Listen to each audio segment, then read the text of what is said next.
Hey there, this is your pal Pally, and welcome back to Git Er Raid. We're continuing on into Siege of Orgrimmar, and this is Malkorok Heroic.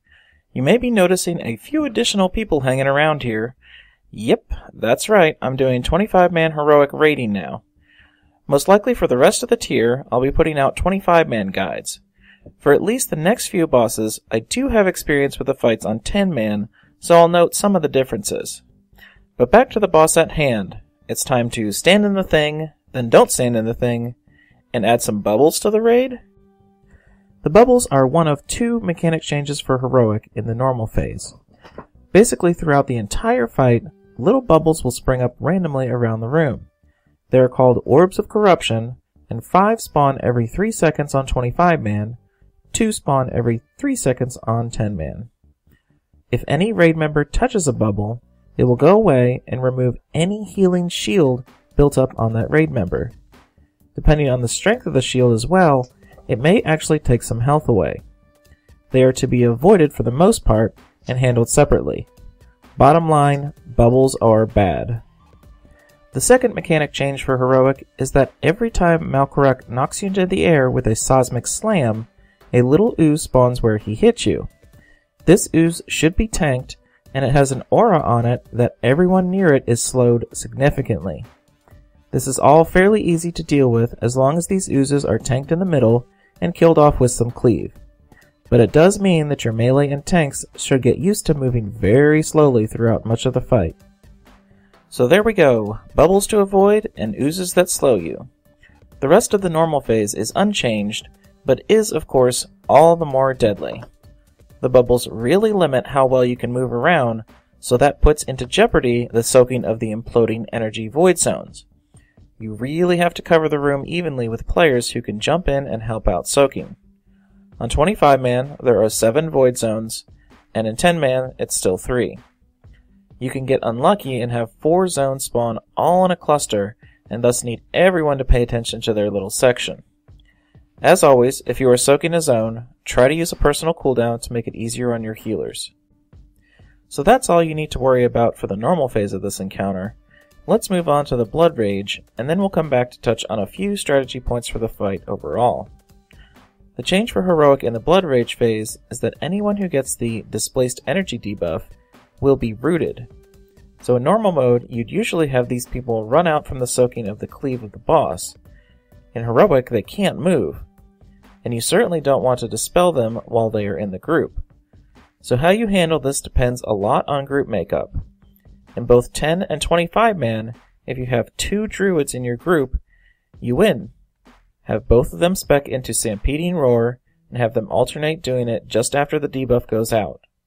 Stampeding Roar clears the debuff without exploding it, so you can just laugh at this mechanic and heal through the boss's Blood Rage swings. If you don't have 2 druids, you'll have to start getting creative. On 10-man, many guilds have the tanks either dual soak the cleave or solo soak it. A lot of that approach is highly specialized to the tank makeup and the gear that they have. For example, the tank trinket that drops off of this boss apparently makes it even easier to solo soak.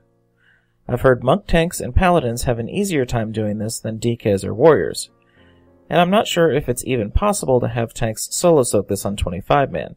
I'd guess not.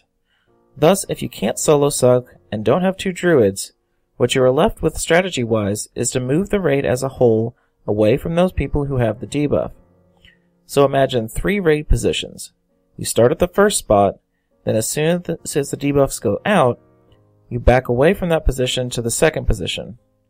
Once the people are freed of the debuff, or it expires, they rejoin the group. Repeat again for the second debuff and move to the third position.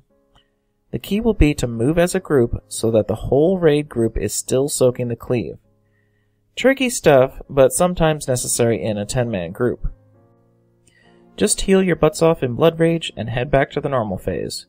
But before we leave Blood Rage, it's time to talk over some of the other strategy points. The most critical one seems to be dealing with the abundance of bubbles all over the room. Blood Rage is one of those times where you can clear up a lot of the bubbles. During the normal phase, even if you use a personal cooldown to reduce the damage, popping bubbles can be a dangerous affair unless you have a cooldown that is a complete immunity. Paladins and rogues have this, but like my hunter's deterrence, will still have me taking some damage from popping a bubble. Except during Blood Rage. Things seem to work a bit more properly during that phase. Thus, you want to plan on sending a couple people out to clear the room. Even better if those people have speed boosts such as engineering rocket boots or whatever. Shadow Priests with dispersion, hunters with deterrence, rogues, pallies, all make good bubble poppers. Just be sure to not go too crazy if you get into a cluster of bubbles. If your Blood Rage strategy is to have the tanks solo soaking the cleave, you can have everyone in the raid chip in with popping bubbles, as there is no other raid damage going out. Healers will be focused on the tanks, but popping your personal cooldown and clearing 3 or 4 bubbles would not be unheard of for every class. Again, it depends on your strategy, so slice this up however you want to. But ideally, you want the room fairly clear once you reset into the second normal phase. At that point, the fight is a simple rinse and repeat. The boss is doing a little more damage due to his stacking buff, but that's all there really is to it. Keep soaking void zones, don't stand in the breath, and don't pop bubbles if you can help it. He enrages after the second Blood Rage phase, so you'll really need to push it depending on your DPS. Speaking of DPS, this footage is from a kill with 5 healers and 18 DPS. Progressing on this fight, you might need 6 healers for 25 man. In 10 man, this has been easily 2 healed, depending on the strength of your healers. When learning the encounter, you might go with 3 healers to get people used to avoiding bubbles and soaking void zones. Up to you. So there you have Malkorok Heroic. Tanks, trade off for stacks as normal, and maybe get ready to solo soak Blood Rage. Healers, keep everyone's shields up, and watch people who soak void zones especially. Crank out the heals in Blood Rage as usual. DPS, avoid bubbles unless you are assigned to soak them at some point. Soak void zones and pew pew hard. Here are DPS and healing meters for this kill for comparison's sake. Thanks for watching, and please comment, like, and or subscribe to the video if you found it helpful, and have a good one.